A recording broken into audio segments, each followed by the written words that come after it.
All right, Troy, can you just update on the health situation where we stand on Thursday? Yeah, so not a lot new to report in terms of players that are currently coming back into the squad for this weekend.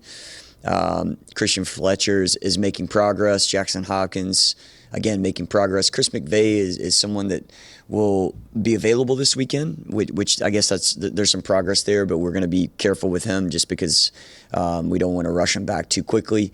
And Jerry McGuire and Hayden Sargis will rejoin us. That's not health related, but they're going to rejoin us just based on a couple players being out with Garrison and the concussion he sustained, and then the Matai and Christian Benteke red cards. We're going to need those guys back from their loans to join us this weekend.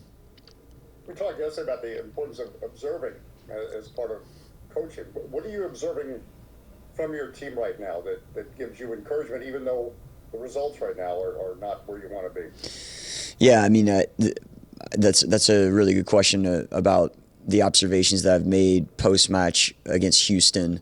The first thing that I said is that we have to have the type of integrity and fight to really continue to go in the direction that we want to go in, no matter the circumstances. And what I've seen from the group is there's no one that's in this room, and there's no one that's going to be available to go out and compete against Red Bull this weekend that's going in a different direction. And we've had some crazy circumstances that have been obstacles and challenges for us this year, but I know this is a group that when I'm with them every day, I know that they're still on the same path towards trying to accomplish something in 2024. And an observation that I see is a group that's full of a tremendous amount of fight and a high degree of integrity. And there's part of that. I mean, you got a lot of youth in your team, and with youth, every game is an opportunity, a chance. The next game's their biggest game of their career because they're still trying to prove themselves. Does that play a role in any way?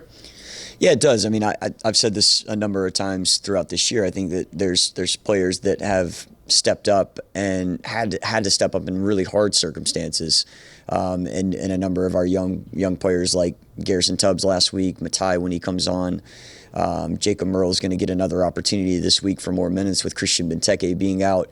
And I'm happy for them, but I also, I'm aware of their development path. It's not an easy circumstance for them to be in.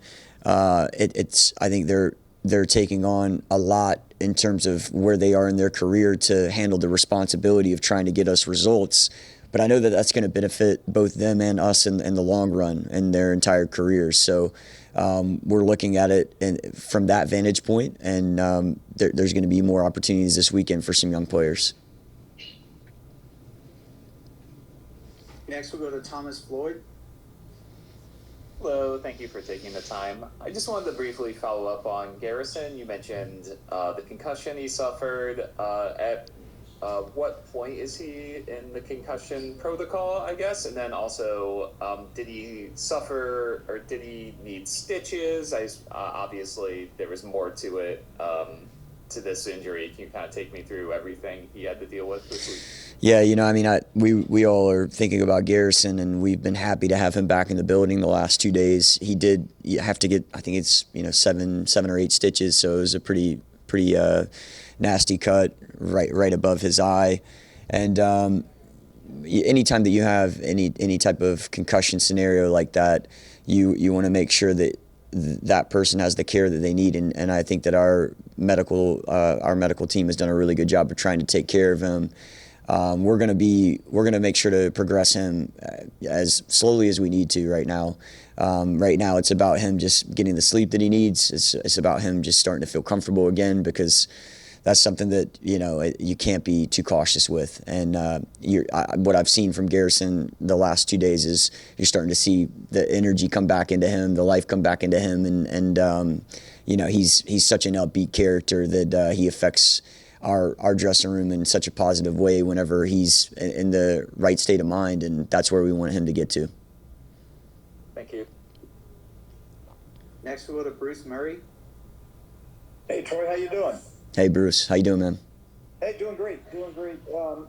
Obviously, we've seen Red Bull this year, and I was wondering, without giving any game plan away, to stop that like 5-jet attack they have. I mean, once they win the ball, man, they got guys in motion, and are we looking specifically at that as what they do? Basically, is that quick, just win the ball and just everyone runs and takes off.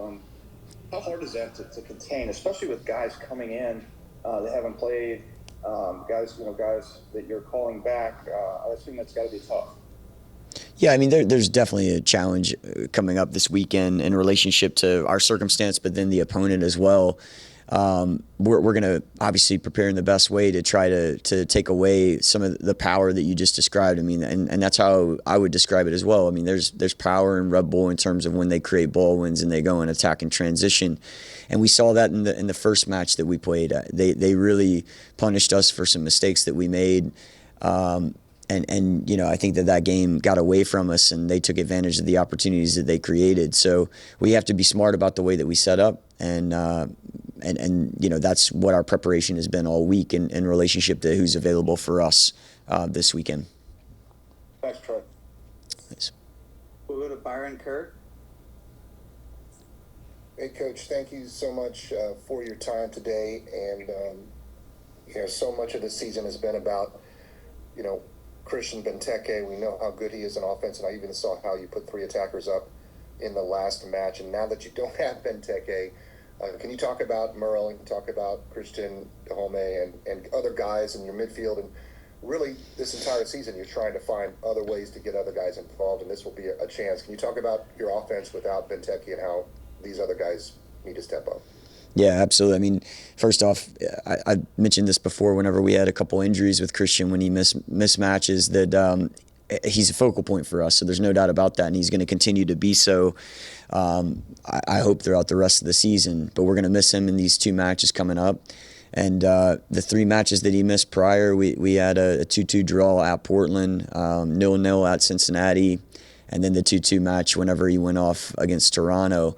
And so I think we've shown that we're capable of producing goals, and there's other players that are capable of stepping up, and that's what we're going to need this weekend. So Jacob Merle is someone that's obviously going to get a run up top, and he's shown that he's scored a goal this year, and he's contributed to a couple other goals for the group. Ted Kudapetro has to be someone that steps up as well, and Ted has done that again this year. He only has 2 goals this year, but Ted's one of these guys that is knocking on the door every single match. This past weekend versus Houston, he has one early in the match that he puts on target, and then he creates a moment in the second half with Christian Benteke that is close as well. So I know he can produce goals for us. Jared Stroud, Christian Dahome, those are 2 more players that are going to need to step up. And even the likes of Matty Click and Martin Rodriguez, these 2 guys can score from midfield.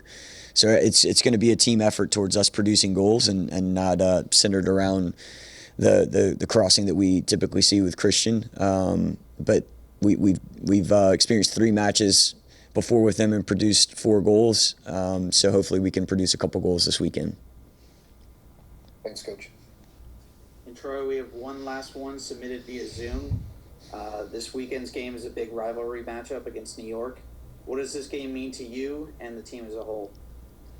Yeah, for me, the last time that we played Red Bull, I mentioned this, and I'll mention it again. It's a club that I have a tremendous amount of gratitude for, and the experience that I had there, both as an assistant and the head coaching role that I fulfilled last year. And I want to always respect a club that I work for. And I said something similar last week about how you display that respect. And so now here at DC United, I don't think I'm ever afforded this opportunity without the work that I did at Red Bull. And going back to their place, I want to showcase what we've put in place here at DC. And the results itself for the group, beyond me, and my experience with Red Bull in the past, and what this match means to me for the group. I think our group needs to come out and compete and really not use any of the circumstances as a way out. We're going to go and go about this match in an intelligent way and try to put ourselves in the best position to win. Last weekend, you saw us against Houston be up 1-0, and we could even go up 2-0 in the second half. And we have to capitalize on those moments whenever we can really take advantage in a game. And then when things don't go our way, we have to stay together and make sure that we stay in the match. And I think we can all recognize that we need points this weekend. We need points this weekend in order to stay in the hunt for what our goals are in 2024. And I'm confident this group can do that.